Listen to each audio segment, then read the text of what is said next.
Il y a environ 5 millions d'années, dans une contrée qui correspond aujourd'hui au sud-est des États-Unis, un mystérieux nouveau venu originaire d'Amérique du Sud dévore un cheval primitif. Sur son continent d'origine, l'oiseau de terreur était le prédateur absolu.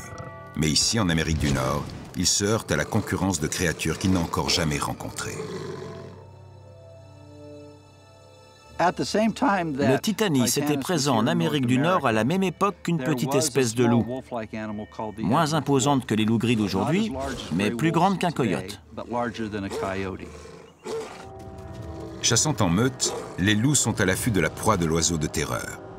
Mais ils découvrent un adversaire inconnu. Leur instinct leur commande de se déployer.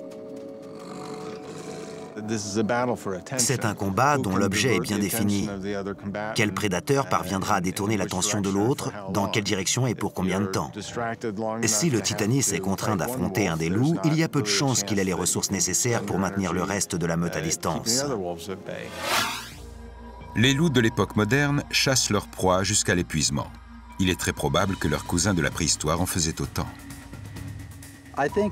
Le moment déterminant devait survenir lorsque le Titanis sentait que sa vie était menacée. D'un point de vue purement stratégique, l'oiseau de terreur qui prenait la mesure de la supériorité numérique de l'ennemi ne pouvait pas gaspiller ses forces à défendre la carcasse. Pour le Titanis, l'instant est critique. Tandis que l'étreinte des loups se resserre, il envisage l'option de la fuite. La tension est à son comble et la situation est dans l'impasse. Un bref affrontement va s'avérer décisif. Au prix d'un sacrifice consenti, les loups s'approprient la carcasse.